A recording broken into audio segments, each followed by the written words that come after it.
subscribe and hit that bell.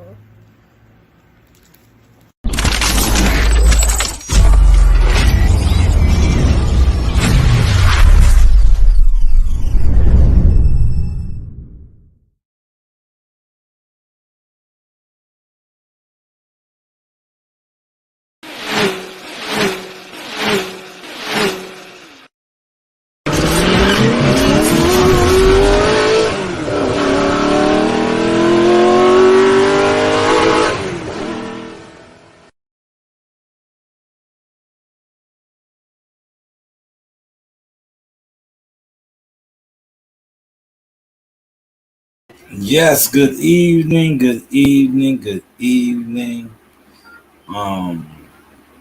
It's the source. We're gonna get to the big fight, you know. But more importantly, we're gonna continue to expose or shine a light on, you know, the YouTubers and so-called boxing talkers, right? Today, Terrence Crawford, another great interview. Well, this one probably right now up to par, the best one so far, right? I know a lot of people as of yesterday, even probably right now, are still talking about the $1 million worth of game interview. But he followed that up with another one today, and in the interview today, he cleared up some things. Let me first off say the press conference kicks off next week. I think I told you guys it was this week. I was wrong. It's next week. So that's even better because next week NYC will definitely be rocking. You have the Teofimo Lopez, Josh Taylor fight week also. So that should be good, you know, being at their press conference will be around the same week because you figure Top Rank will have all their events. The weigh-in will be Friday. I'm pretty sure they'll probably do some type of a press conference as well. Maybe even a media workout. Well, we have to wait and see. You know, I can make a few phone calls, but I want to just speak about Bud Crawford killing the narratives that have been placed upon him throughout this whole ordeal. I have no idea. But yes, this whole ordeal, right? And shout out to WCS, great live earlier on this. But yes, Terrence did another interview today. Like I said, this interview, matter of fact, let me share the link in the description box so you know what I'm speaking about and you know what I'm referencing. I seen guys, right? It's crazy, right? They was on. They're talking about the Gilly interview, right? The Gilly interview, man. To be honest, that was over the weekend. Why are people talking about that now? Didn't that they debuted that when this weekend, right? So guys are real late to the party, but that's just, you know, it is what it is, man. If you're listening to somebody talk about that one, right? If you are listening to guys talk gibberish about that interview, tell them to catch up. you know. But shout out to WCS. I see you, OG Colonel, on the ground as always. Um, if they're referencing the Gilly interview, right? And let me say something to Bud. I want to say this. I know this is going to get back to Bud because I'm cool with a lot of his people. Man, I got to commend you. Because if I was somebody that listens to only YouTube, like a lot of people do, when it pertains to boxing and information, and I see what's going on now on YouTube, I would say, man, this man has done a complete 360. Because not only like the Gilly Wallow interview and that a lot of people are referencing, and respectfully, that's a great interview for what they do, right? What they do. But it's putting them into a different, and now I'm speaking from a media marketing standpoint because, you know, I do that work as well. This interview with Gilly and Wallow was great because it broadens the audience because, you know, Gilly and Wallow aren't real boxing guys. They boxing fans. You know, you have been seeing them pop up at a lot of fights lately. Tank Davis, Ryan Garcia. It was at the Shakur Stevenson fight, sitting next to Jihad Tucker. Yeah, Jihad and his father were ringside front and center. My team, our team. But, you know, I have to plug my guys as always, right? Respectfully. But that put Bud into a whole nother genre of, you know, YouTubers, internet people. But today's interview with I'm looking for the link right now, man. I just watched it on my phone, but I was doing I if you notice, I uploaded a short video. So now I can't even find that that interview. I don't think I subscribed to the channel, man. Let me just put Bud's name in it. It should pop up because that interview was hot as well. Yes, here it is right here. I knew I would find it. Oh, he was on for 4 hours. Salute to him. I got a timestamp for y'all, but I'm gonna put this in the description box, and I'm going to reference a lot of this interview as well. But it was a fire interview. I want to highlight something out the interview right off the bat, right? That Terrence said in the interview. And I like what he said. It was speaking about Francis Adangu. Hopefully I said his name right. I'm still working on that side of my media game, right?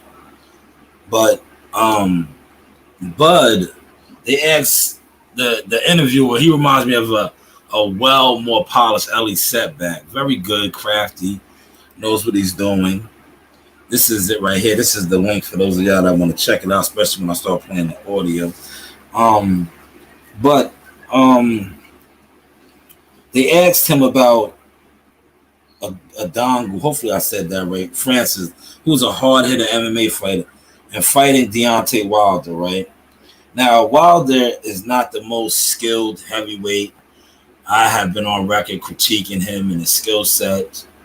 But when they asked Bud about him fighting Wilder, the guy, and Terrence gave Wilder the ultimate respect, not only the ultimate respect, but the ultimate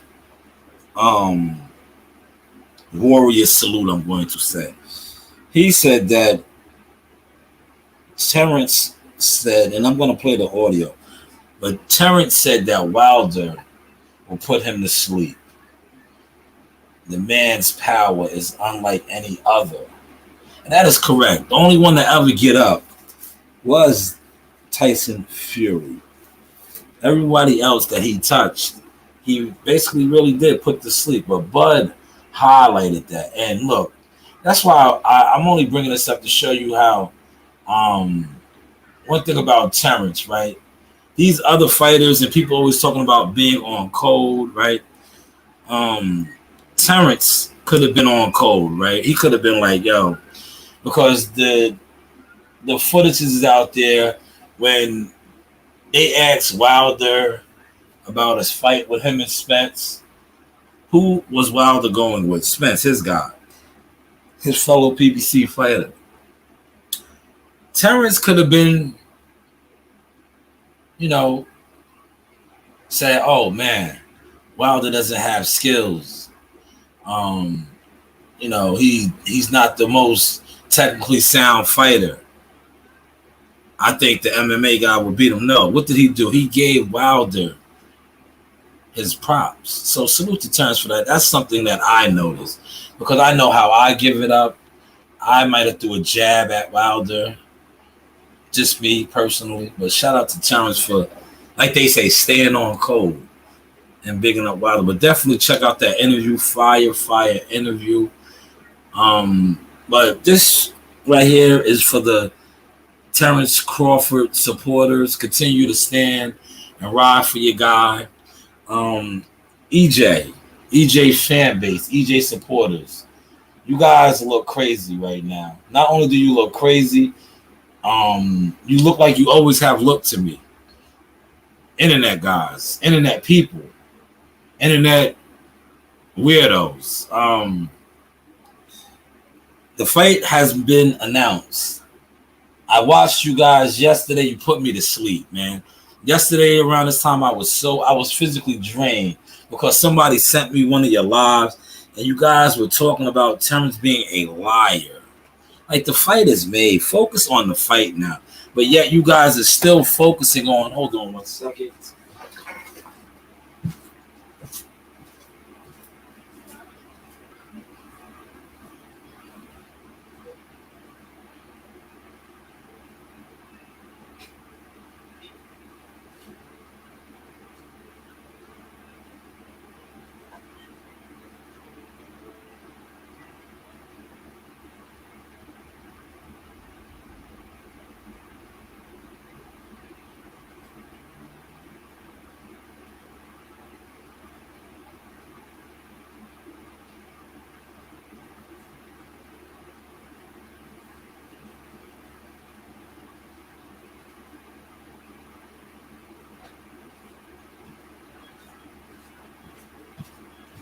My bad, y'all. I'm back. I didn't want to overcook my rice, but I'm back, right? I got a pot of rice. Well, I did. It's still on the stove, but I didn't want to overcook it because I'm cooking right now. I know how I would get caught up, right? But back to what I was saying. You guys need attention right now because when it comes to Earl Spence, his supporters, you guys have nothing to go off of. That's why you still squandering in the what ifs. You guys basically in this interview, like I'm gonna post WCS's link too because it was a hell of an interview. But WCS covers so much that I really don't need to cover a lot. But what was said in that interview, it makes a lot of you YouTubers, man. And I love when information like this comes to the surface because it kind of validates a lot that I have been saying about YouTubers and internet insiders, right? You guys feel that because you have listeners and audience, you're credible. Meanwhile, you guys been spewing nothing but gossip and lies for so long. And then when somebody like myself and others who are in the game, we do have industry insider friends and people that we actually communicate with. And we tell you certain stuff or we leak certain stuff. You guys feel that because you are clicked up, sheeped up, wildebeest up, that the stuff that you put out holds merit and has value. Now, Terrence stated in this interview, the link is right here, that him and Spence was in communication since the beginning of the year. The beginning of the year will be January, but let's just say February. You see, I always try to give you guys a little bit of leniency, right? But so let's say February. That's the second month. We are in June now. So let's say February. He said the start of the year. You know, the start of the year is January, but I'll give y'all February. Remember, Bud fought in December, December 10th. I remember Bernie was so excited. The knockout. I remember being in the Stewart Hotel, coming off the elevator with Bernie, and Bernie showing me the clip from the fight when Bud had stopped Abenesian, because Bernie, they have a real team. Bernie and Red was working Keyshawn Davis's corner. See how I can talk about industry stuff with industry people? Can you guys do that? You know, respectfully. But I remember Bernie showing me the clip of Bud stopping him, coming off the elevator at the Stewart. And I was like, that's what's up. But so that was December. Now, Terrence said that he was in contact with Earl. You're going to call him a liar. Maybe Earl could come out and call him a liar too, right? But this is what he put out there. The fight is made, so maybe we'll get to all that later on down the road. All right, so they was in contact. He reached out to Earl, but this is around the same time when the YouTube community, the Earl Spence channels, were out here killing Terrence for taking a fight, for blowing the fight, this, that, and the third. This is also around the time when, and I say this respectfully, you guys were acting like a fellow YouTuber, Blue Blood Sports TV, turned into a boxing executive. That he set up this fight with David Abenesian and messed up the biggest fight in boxing. Blue is still on YouTube doing videos. In the interview, there was no mention of him being part of the negotiations to set up this fight.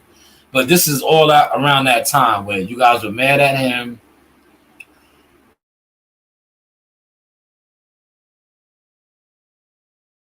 Abenesian, Bud ducked out on EJ. Man, I'm not, you know, I could go in, pull up a lot of y'all videos and audios.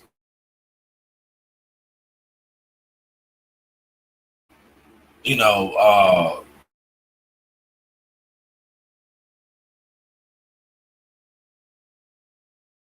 these grimy orders, right? But meanwhile, Bud said he was on trying to get this fight.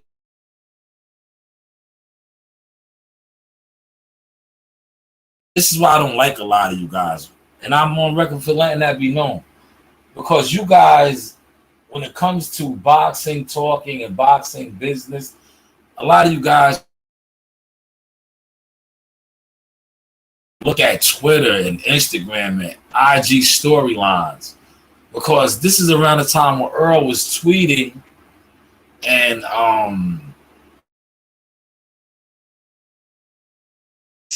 IG stuff that you know, he was blindsided. What was another famous one he put out? You know, it was so many. And you guys were just running, oh, I'm going to spin the block. You know, remember Terrence was telling him, yo, spin the block. I'm ready, champ. I'm ready when you are to spin the block, right? Earl Spence's radical fans who don't really, I feel y'all pain, man. You know, I feel it, because you guys do so much on the internet for him as far as putting out content, right?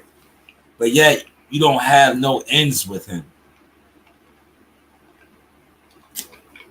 And now, with his girl coming on to the YouTube scene, she is pretty much your insider. You know, when it comes to Spence content. Because the last time I checked, I could be wrong, because like I said, I really don't really be checking for scrap like that anymore. But I believe the last couple of actual Earl Spence interviews and stuff were done by her or through her channel. I could be wrong, you know. I could be wrong. Like I said, I really don't check for dude like that, you know. It is what it is. But I know a lot of you guys that have been ride or die, the Monty Browns, the Everything Boxing Talks, the BFTVs, all you guys. No actual content. Great videos, great put together videos, but no actual insider content for Blue, all of you guys. Great produced pieces. Look, I'm giving you guys your flowers. Great produced pieces, but when it comes to actual insider info, nothing at all. And it's been that way for y'all for years. Some of y'all even went to his fights. Don't even have a picture.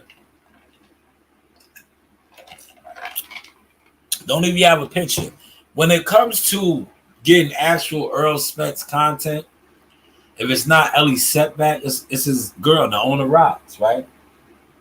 The rest of y'all, like I said, very well produced internet stuff, videos, collages, other, old footages and put together of you guys talking.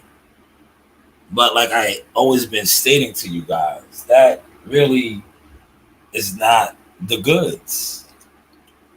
Now, Terrence, on the other hand, has been so active before the fight was announced and now after the fight was announced.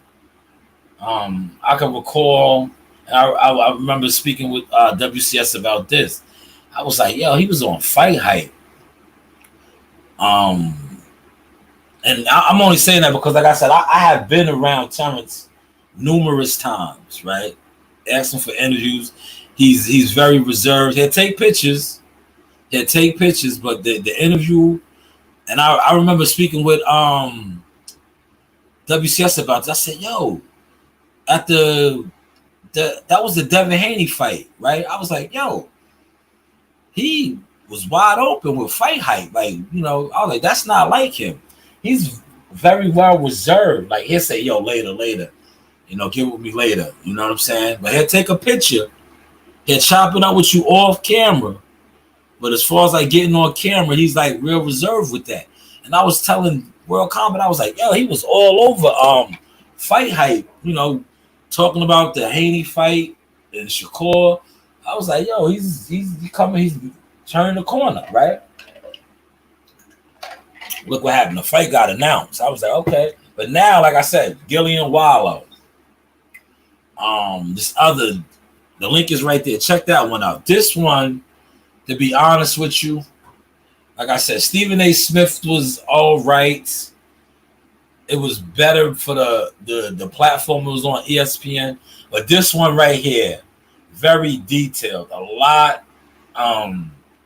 was given in this. Like, and the level of the interview was great. It kind of makes these.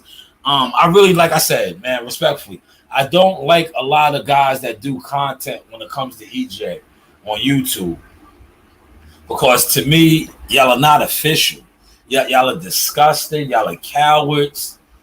You have no honor. No dignity. You just to me, like, I don't like y'all, man. I just don't like y'all, man. I don't, man. And I say that respectfully. But when you listen to this interview, it really makes me not like y'all. And I was joking with my guy WCS earlier. I said, man, I haven't had no alcohol in over 4 months. I said, at least when I was drinking, I have a sip or two or something. I was like, I could stomach these guys a little bit more, right? I said, now that I'm sober, I was like, I just despise them. Like, I look at them like, ew, like, how do you look in the mirror? Like, how do you tie your shoes in the morning, right? So Bud basically kind of like debunked a lot of stuff that these guys been talking about, man. Great interview. He asked him about he asked him about the fact that who asked for the rematch, and Bud. Go, just go. If Uncle Kevin is out there, go. You don't have to ask me. Uncle Kevin is an adult. Coach Rena here, man. So they asked about the rematch. Who wanted the rematch? Bud said he didn't want a rematch. He didn't ask for a rematch. You had so many guys on here talking about how Earl doesn't want rematches. So maybe Earl didn't want the rematch. Maybe it was Al. And most likely it probably was Al. So we'll put that on Al because, you know, and I say this respectfully. Call Al. Al is the shot caller over there. Al is the top shotter. Or, you know, maybe that's too gully for y'all. So I would say like the Grand Poobah. How about that? Is that better? Y'all understand that? Alpha and Omega. The shot caller. The overseer.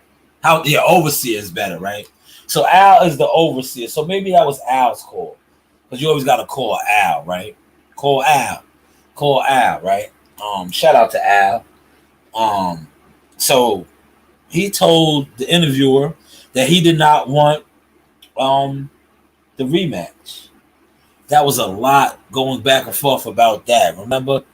But Bud didn't want the rematch.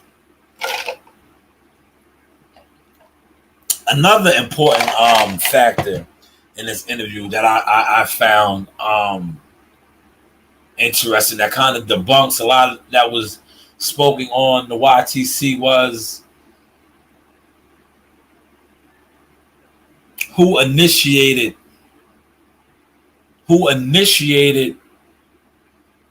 basically trying to make this fight happen. Terrence. But if you listen to the YTC narrative, and some of y'all that's on here, you know, it's a couple of y'all in here that's on Twitter, man. Has Earl, I'm pretty sure this is out there already. One thing about EJ and his team, they are internet suckers, respectfully, I say that. They look at everything on the internet, right? Has Earl tweeted anything yet? Has he come out on Twitter? Has he dropped anything on his storyline? Because we know he's not going to do an interview yet. Has he released anything on his girls' page yet? Because the allegations, you got to say allegations, right? That Terrence has put out on his interview, going off of what the YouTube narratives have been about Terrence and, you know, getting this fight done, go against everything, man. Go against everything. Because you remember when everything fell through, right? And they was going back and forth on Twitter. And remember Terrence went live and he was just, man, guys was just throwing him in the dirt. Remember they was just killing him. Like, oh, yo, you're an idiot. You know, Terrence was dumb. He was negotiating. What was they saying? He was negotiating a mega fight on the internet, on Instagram or something, because he came and told his troops. It kind of looking like all what he was saying was true. But hey, what do I know? I gotta say, I'm Team Tucker. I don't know, man. I don't know. But like I said, man, I know a little bit. Like this is number 11. I know a little bit, but it kind of.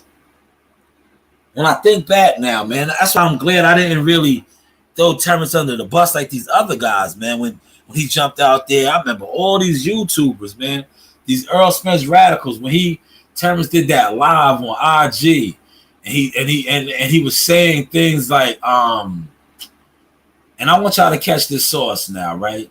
Because you know I give it to y'all raw and uncut, right? I remember Terrence was speaking about trying to get the fight done when it fell through, and he was saying how Earl wasn't at the table. And do y'all remember that? Do y'all remember that, man? There's a couple of y'all in here. Do y'all remember that? When he was saying Earl wasn't at the table when they was negotiating.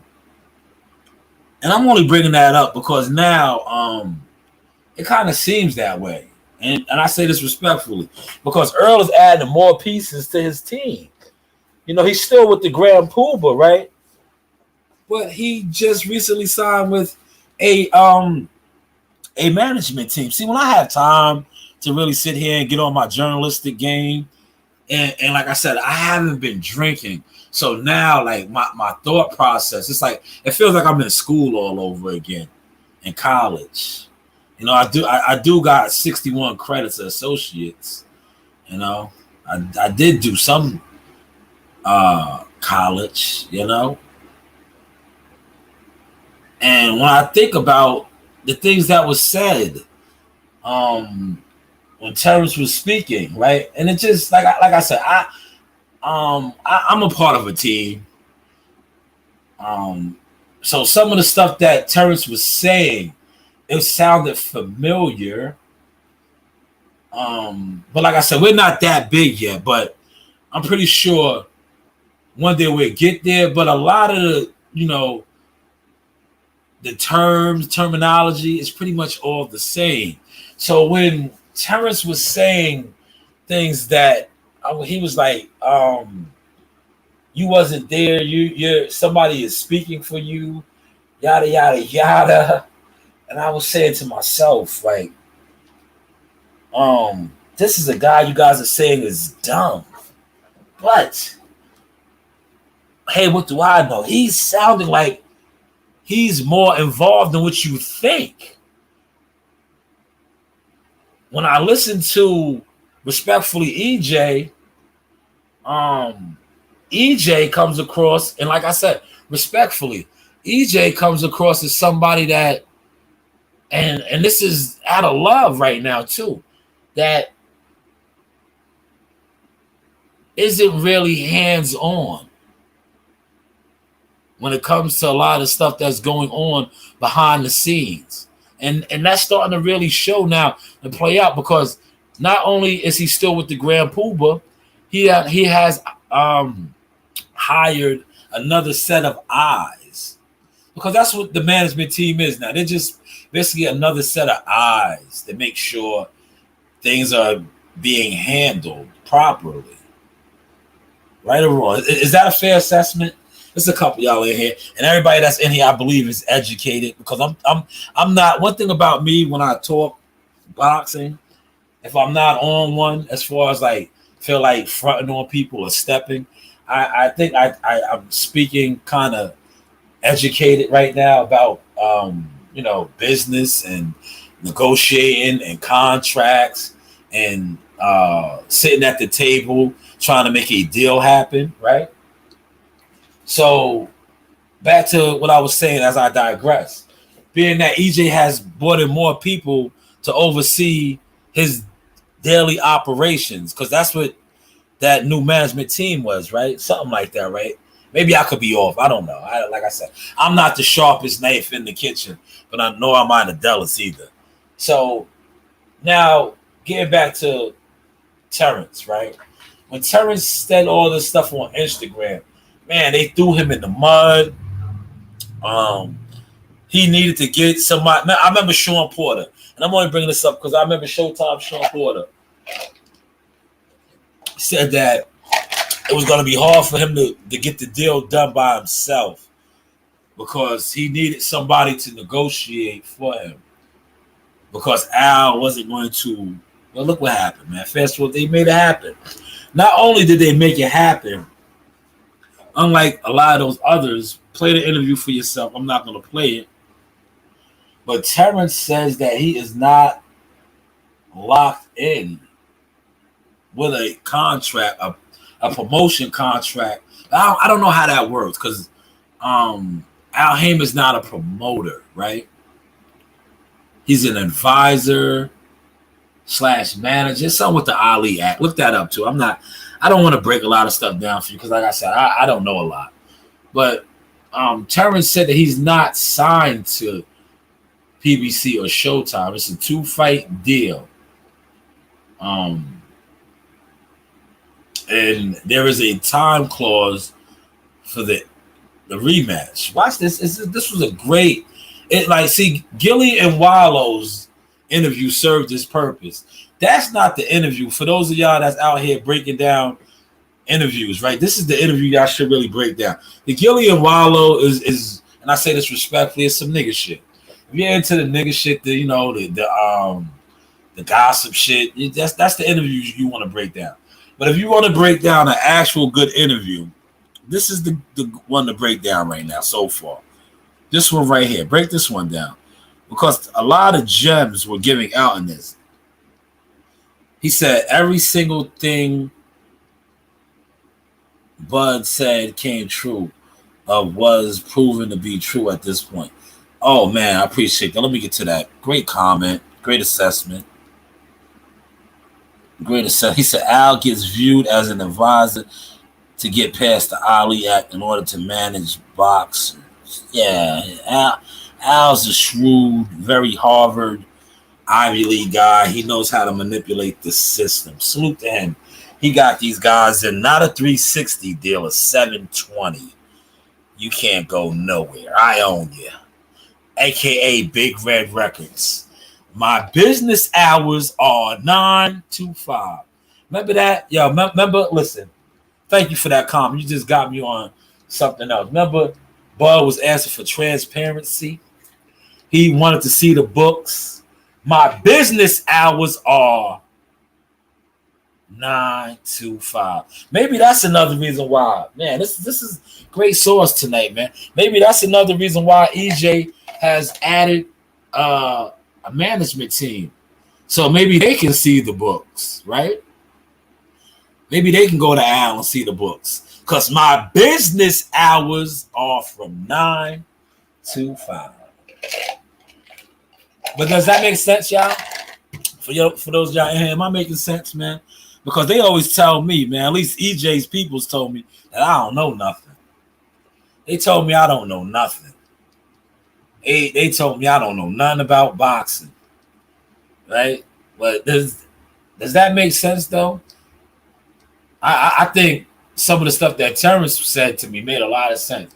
Transparency. He wanted to see the books. He wanted to know where XYZ was going. And I'm only saying that because, like I said, we're not. This is number 11. But, it's certain things, as a fighter. Because, a fighter is considered like a subcontractor. Y'all know that, right? Do y'all understand that, what I just said? The professional prize fighter. That's why they have a contract. It's no different from any other type of business. They are subcontracted. The fighters are. It's like taking on a job, right? Are y'all following this tonight? Are y'all following this? So just look at the fight, like this July 29th fight. I'm gonna break it down to y'all in layman terms right now, right? So this July 29th fight for Earl and Terrence, right? It's a contract. Let's just say this is how we're gonna do it. I'm gonna break it down to y'all like this, so y'all can understand, right? Earl, we're not even gonna say Man Down Promotions, right? We're gonna say Spence Construction, right? And Bud Construction. They both got the contract, right? The fight is the contract. Spence Construction, both of them are getting 8 figures. So now, with the 8 figures, right? Check this out. Showtime PBC is, I don't want to say investor, right? Because I want to say that Showtime PBC, because that's who is, is it Showtime PBC? Or should I say Showtime TGB Promotions, right? Because I was going to say Al Hamer, but Al Hamer is not the promoter. So it would have to be Tom Brown. So Tom Brown is the contractor, right? He's the one that's giving them the job. So now both Earl and what did I say? Spence Construction and Bud Construction both won the bid. The bid is the fight. Now we're not going to get into the specifics because I don't actually know the specifics about the points. You know what the points are for those. These are you guys that love to speak about back end. These are the points, right? Who's getting what? We're on the back end side. Now watch how I tie this up to you, right? Remember when Bud was asking for transparency? Now this is what people like Bud in his position do as a subcontractor. He's, trying to get the bid, the contract. So he wanted to see the transparency of how much the job is worth, the revenue, the outcome, things of this nature. This is what you want to know. So if I tell you I have a job, a construction job, and I say it's worth $1 million, right? And I'm going to pay you $1 million, right? And I asked to see the books. The reason why I'm asking to see the books, because you're telling me it's worth $1 million. The books is going to show me that that's what it's actually worth. The books is going to show me how that $1 million is spent, right? For those of y'all that know a little something, does that sound about right? When I ask to see the books, if a job is worth $1 million and I'm trying to get the contract and you offer me the contract and I want to see the books, I just want to make sure it's not worth $2 million, right? Is that correct? Right? That's why you ask to see the books, because you could tell me that the job is worth $1 million and the books might show it's worth $3 million, so I'm losing $2 million. Is that correct? Let me get to this chat. Shout out to Ron in the building with the $2. Appreciate you. He said chop chop. You know the vibes. Appreciate you, Ron. Shout out to Mr. Gumbo with the $5 super chat. He said salute to Showtime Shop, my brother in the chat. I am a subcontractor. So, Mr. Gumbo, man, you just appreciate that $5. Does that sound about right? When you are a subcontractor, so when you get a contract, and I know I could talk this terminology to you because you understand this. So if you get a delivery, right, from, let's just say, Omaha, Nebraska, right? You get an offer to run a load from Omaha, Nebraska to my city, NYC, right? They are going to tell you that the load is worth XYZ. As a subcontractor, you can negotiate. You can say, well, hey, you could go in and tell him, man, the price of diesel is this. I might need a little more on that because this trip is going to be 3,000 miles. But you're offering me my gas, well, my diesel, which is the fuel, my fuel, I'm going to be losing money. And they're going to say, okay, we will put this on, that you can put this on. We'll give you a company card. It won't come out of, the contract. The company card will be sufficient for the fuel. So look, y'all knocked that off right there. Now you might see something else like, okay, how am I going to eat? This is a couple of day trip. I also need per diem as far as my meal plans. Can I use the company card for that? Gumbo, am I making sense right now, Gumbo? Am I making sense? Isn't this how it's done? When you bring this up, like, okay, I'm going to be on the road for XYZ. I'm going to need to eat. Am I adding that also onto the fuel card when I pull up to a spot and I want to dine or get me a meal? See, these are the type of things that, when you are brokering a deal or you're making a deal as a subcontractor, you factor in. But hey, what do I know? What do I know, man? Let me get to this chat, man. I don't know much, man. So when I was hearing Bud just speak on these things,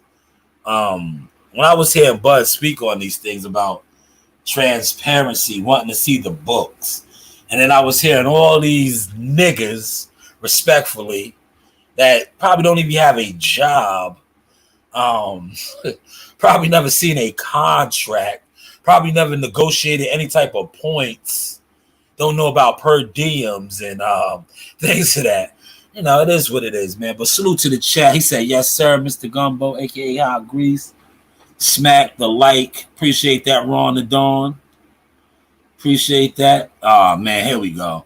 Here is an actual businessman. Thank you, Gumbo. You know, it's always good to get experts because, you know, my motto. Coach Reen left, I would have had her in here and come in and say, hey, what do I know? They have to show me what the breakdown of everything is from fuel, tolls, miles, weight, great breakdown. Thank you, Ron. Thank you, Ron, and thank you, Mr. Gumbo. So, see, here is somebody that knows a little something. See, and one thing I want to share this as Gumbo broke that down. When you're doing business, all business is business if you know about business. So when Bud was saying these things, and I was listening, right? And this is not even being Team Tucker, but this is just, like I said, being around business, boxing, business, and business period. I was like, man, he doesn't sound dumb. The man doesn't sound dumb at all. Where are you getting this from? He wants to see the books. See, when you see the books, you are seeing where every dollar is being spent. Thank you, Gumbo, for that. Look, they have to show me what the breakdown of everything from fuel, tolls, miles, weight, great break. That's what it was, man. So that's what Terrence did and was doing. But you YouTube niggas, respectfully, was calling the man dumb. And I say this respectfully when, you know, he was more hands-on than your favorite fighter. You know, than your favorite fighter. You know, because your favorite fighter, to be honest, and I say this respectfully, he was the dumb one, but now he has an extra set of eyes to help him out, respectfully. And I played the audio yesterday from Tay Jones, you know, that he felt that he left a lot on the table. Well, maybe when you don't see the books and you don't have an extra eyes or you just go off of what you're told, things like that happen. But hey, what do I know? What do I know? What do I know? Man, Gumbo, man, you are getting a executive producer credit tonight. He said, my accountant looks over all my loads before I take a load, but what do I... Man, tell him, Gumbo. Hello. Tell him. Hello. But hey, what do you know, man? You were just a successful trucker, and never let them tell you by you being a trucker running loads that you're not a certified businessman. Because real business that's why, you know, and as I digress for here, I laugh at dudes a lot, man. Because dudes always try to play me, but like I said, I've been a part of a lot of big things lately, man. Real talk. And then when people try to question me or just look down on me, I really have to sit back sometimes, right? And say to myself, show me your resume. What have you been a part of? And that's another reason why I think I really stopped drinking, because I don't want people to think that by me having a sip of alcohol or, you know, I'm not, my mind is not working all the time. That was the biggest, and I remember sharing that with people. They was like, yo, you really don't drink no more? I was like, yo, nah, I'm not doing that. That's not, we could celebrate, we could close the deal in other ways now. That's not my thing no more. I don't want that. You know? And I remember sharing, I was like, yo, we're doing major things now. And I don't want people to think that's a vice. Like, all right, yeah, we just did this. You want to pop a bottle? Nah, I'm good. Let's talk another deal. But thank you, Gumbo. That was great. Great assessment. You know, great assessment. But hey, what do we know? You know, shout out to you, man. Gumbo does his thing all up and down the East Coast, the West Coast.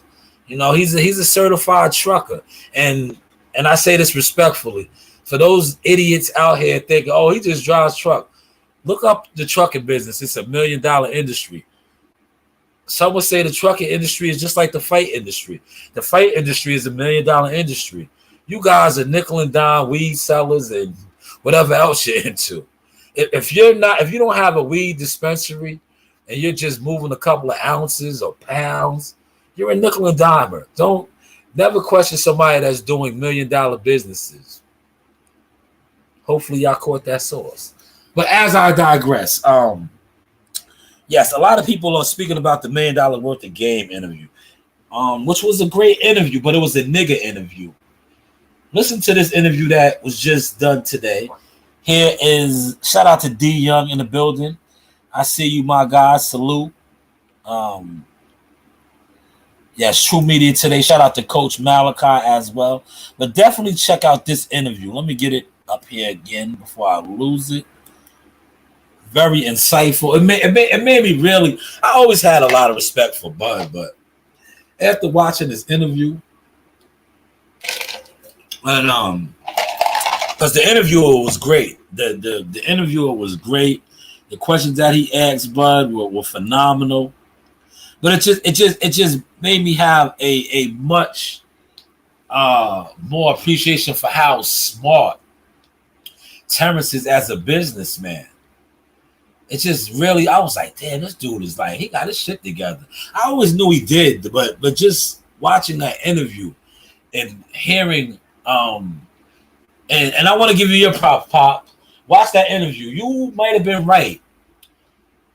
Bud Crawford is the reason why Earl Spence is getting 8 figures. I don't care what anybody says. After watching that interview, I really believe that now. Because if Bud Crawford was with these dumbass niggas, yes, you YouTube niggas that I can't stand, they wouldn't be getting the type of money they're getting. If he was Chicken George, well, like you niggas wanted him to be, they wouldn't be getting the type of money they getting. Because you niggas, especially you YouTube niggas, shut up, take what they give you. You should be grateful. They're never going to do business with you.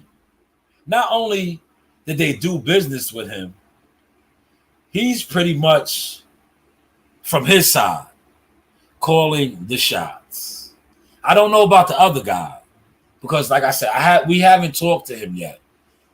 The stuff that is out there on him is really nothing pertaining to the fight.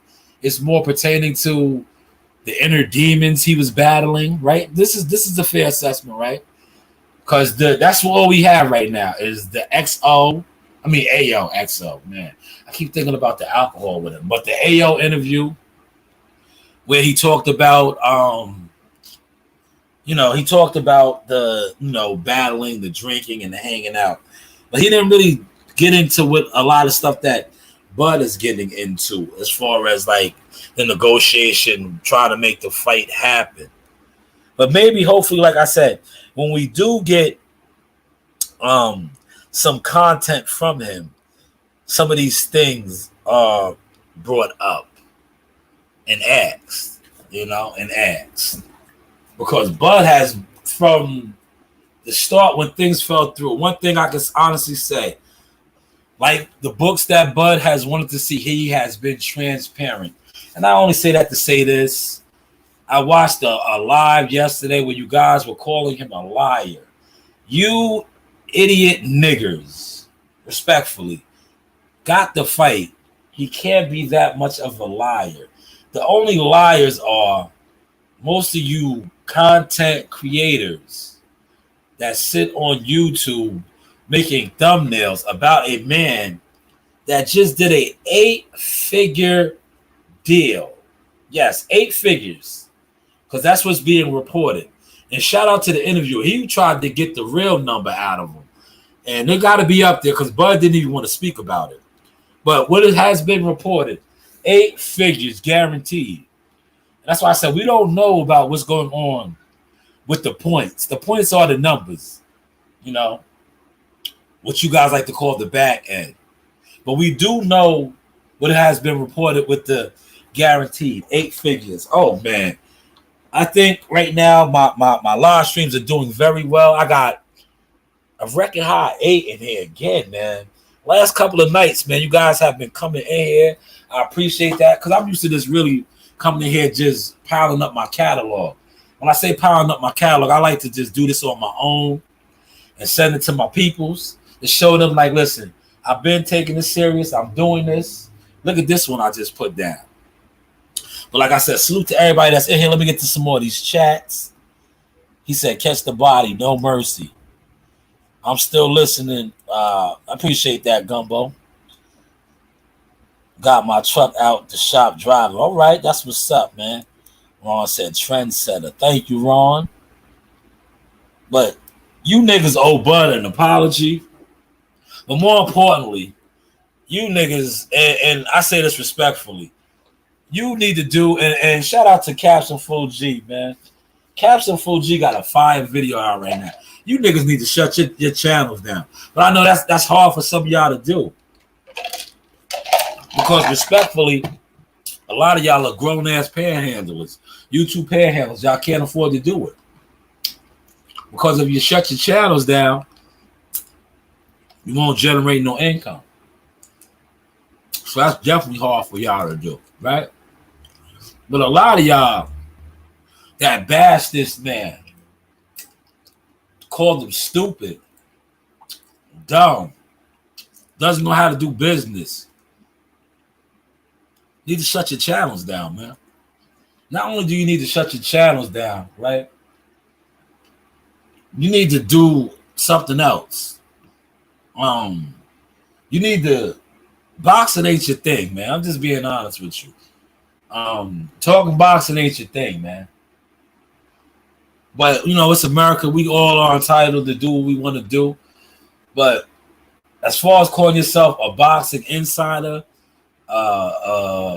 boxing media, no. You gotta listen. And I'm saying this now from a media standpoint, because I wear, in this game, I wear a lot of hats. Now, as a actual media member with a real catalog, I'm going to continue to step on y'all, man. Whenever I see or I feel you guys are out here perpetrating a fraud of something that I actually do, I'm going to step on you. Not only am I going to step on you, I'm going to continue to do what I do. Like, check out my video. I dropped a fire short video. A lot of y'all, because I went at one of your guys, you don't want to like it or acknowledge it, but it is what it is. BFTV is the new H money. I was going to do a full live on it, but I said to myself, why waste an hour when I can sum it up in a minute? In a minute. Yes, 1 minute. A short. Yes, BFTV is the new H money. Shout out to Bill Haney for still pimping them hoes. He has a new bottom bitch. Yes, you are a bitch, respectfully. But shout out to Bill. Continue to do what you do. Pimp them hoes. You know? You dropped one and picked up another. Respectfully. But as I digress, but definitely check out that short. I know a lot of y'all, like I said, he's one of your guys, so you don't probably want to smash the like button because you're going to be like, yo, he might have seen I like that. So what? Like, yo, Blue Blood's voice, so what? So what? Respectfully, man. But listen, I had to close with that, man. You know, I'm touching my hour mark. I try to give y'all an hour. You heard? I try to give y'all an hour, and I'm reaching my hour mark. I'm about to shut it down. I appreciate everybody that came through. You know, the audience is picking up. Shout out to what is that? Silence Kings. Appreciate you over here today. See you for the first time. Don't be a stranger. Shout out to WCS as always, man. Me and WCS had an excellent conversation today. I want to give flowers to different people that have been instrumental in the growth of the source as far as a journalist, as far as a content creator. WCS is very instrumental in that aspect, as well as a photographer. I thank you. I appreciate that. I will subscribe. I am a hell of a photographer now. I've been getting a lot of offers to shoot and all that. I feel good about that as a photographer because I'm a guy that started out doing this off my phone.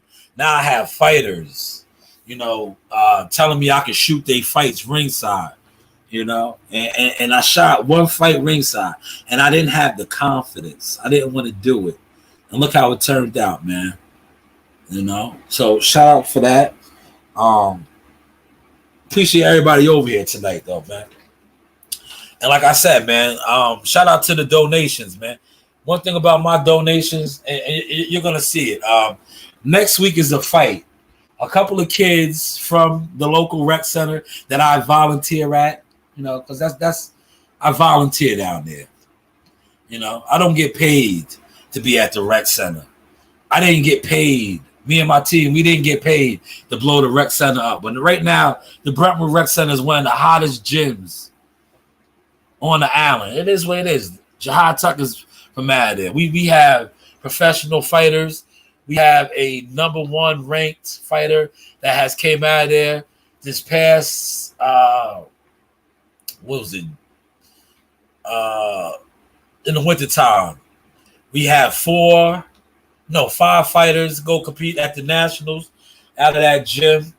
I have millions of people trying to pop up there. Like I said, if you want to go to the gym, just go to the gym.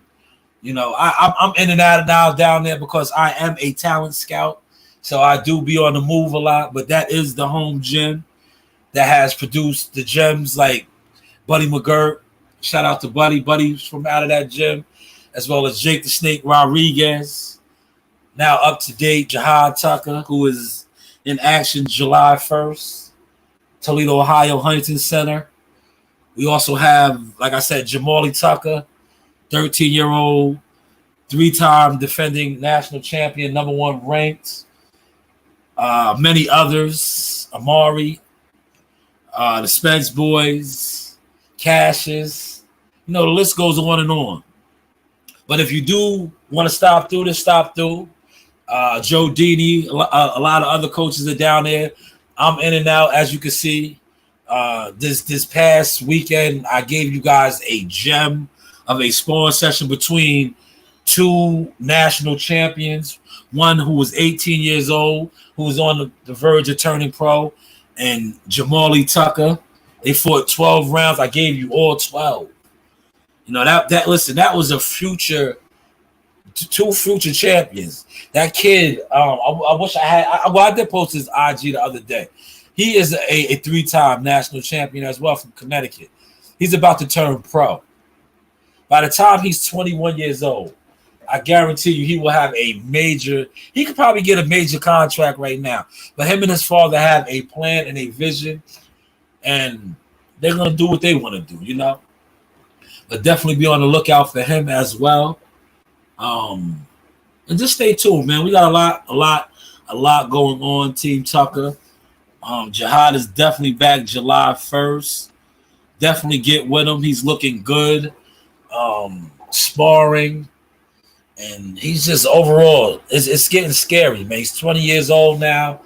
For those of y'all that have been following the Source journey, the Slime Show, from when he first turned pro, and when we was calling the LeBron Dawn of the game to now, you see it now. Like the world is really getting a glimpse of it, man. You're starting to see him come out of his shell. And the scary thing is he's still not a man yet. He's 20 years old. He can't even vote. Oh no, he can vote. I mean, he can't legally drink. He can't legally go to a bar. But he doesn't drink anyway, but it's just scary to see where he's at.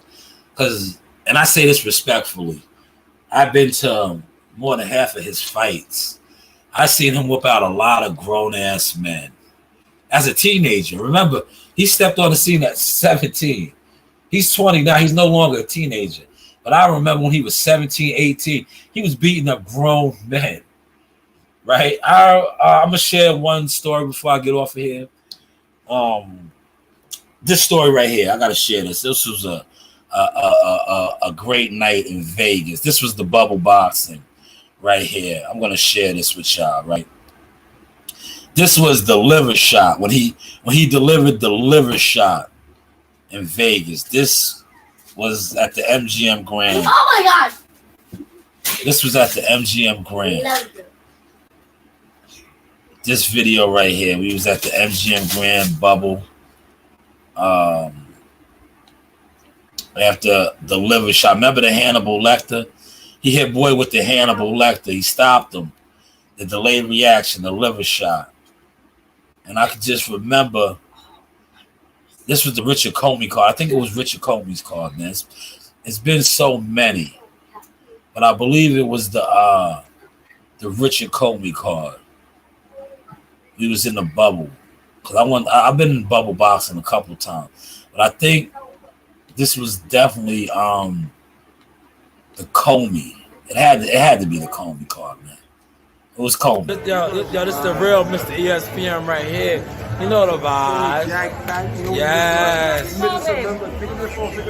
Yes. You're missing a few members, but you already know Team Stay Strong. Yeah. Shout out my man Jackal. Yes. Big Apex in New York. It's my son right here. Yes.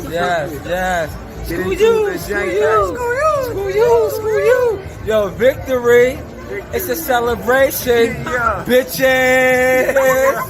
You know the vibes. Yeah. Yo, we in Vegas. You know the fucking Vegas. Yeah.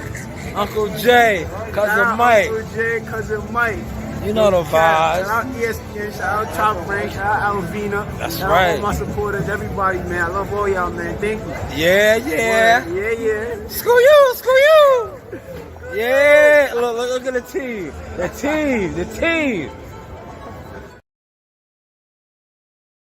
That was the MGM Grand. Right?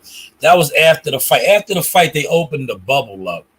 But prior to the fight, it was like a detention center. But I just remember, and I'm gonna share this with y'all, man. I remember after the bubble was opened up, his fight was over. Now the bubble's open. We went to In-N-Out Burger, right? Because now the fight is over. You know, the fighter's gonna eat what he wants. Jahad was still a teenager then. You know, that's what teenagers do. They like burgers and fries and shakes. And I can remember, I was sipping then too, man. I had the Remy, right? I remember having the Remy Martin and everything. Huh? I go to overnight tonight. It's out there better than me. No. Is your sister going? Yeah. Go. Okay, go. Messiah! No, she doesn't want to go. You go by yourself. Elizabeth asked for you. Come on. What? But yes, back to this. I remember having the Remy Martin, right? Me and Joe Dini, right? The bubble was open. Joe Dini's room didn't overlook the strip. Mine's did, right? So we're sitting overlooking the strip. Joe Dini had what is he? Mark West. He's a wine drinker, and I remember having my Remy, and I remember telling Joe this. We're sitting there and we're looking at the strip, and I looked Joe right in his face. And I said, remember when Jahad was 16 years old and I told you this was what was going to come, right? I said, I believed it. I seen it before it even happened. And look where we at now. We overlooked the strip, right? We overlooking the strip. And every time I play that video right there, and this one too in particular, I think of that. Good video. Let's go.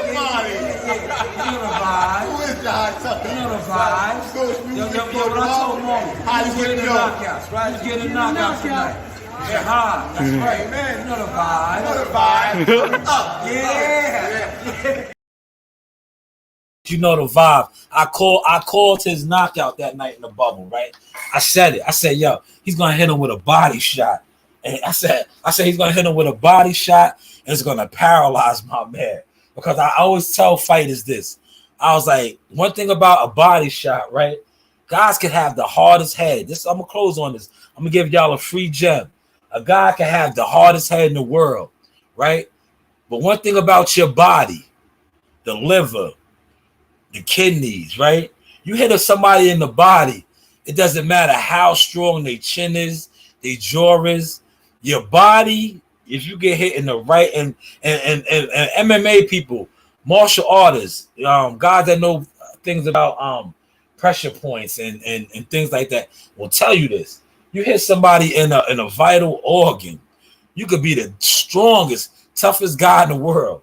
Your body will shut down. And I called. I said, yo, Jihad is going to shut this guy down with a body shot. Sure enough, he did, man. And whenever I play these certain videos, it takes me back to it. But with that being said, man, we are going to close out. Once again, salute to everybody that was in here. I appreciate the support. Can't wait to go back to Vegas. Vegas is one of my favorite cities. You know, I love Vegas, man. And I always say this, right? I've been in the ring where champions been, and people laughed at me, right? But I say I have. They be like, no, you haven't, Sha. I haven't, right? How many champions been in this ring?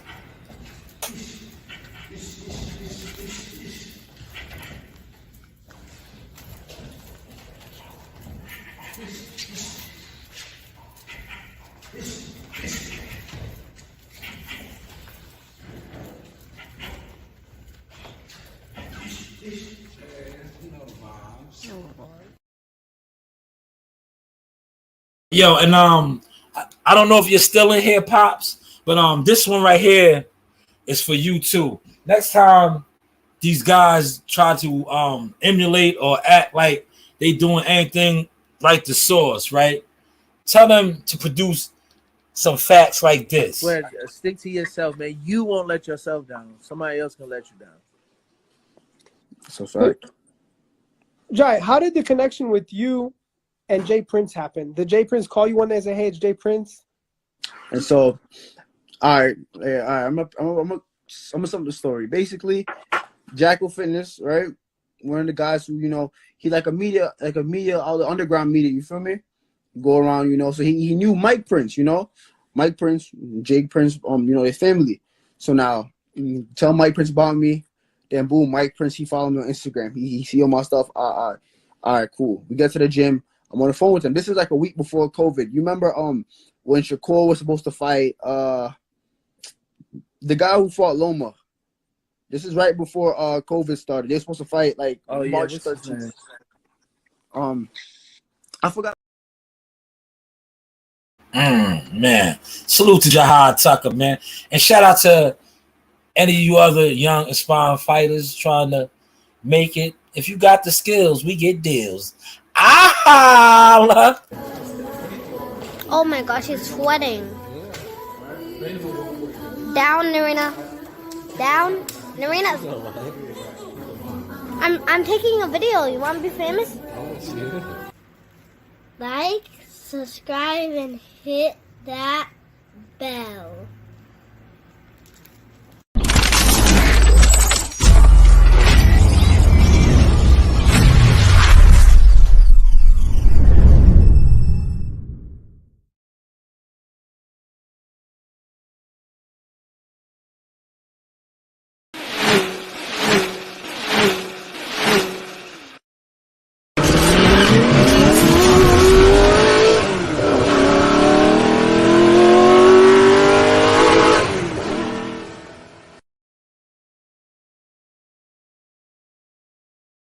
Hey guys, this is Tiana Tuimuhelua. I'm a top-ranked knockout, and I want to give a shout out to Sauce Talk Podcast. Thank you. You know the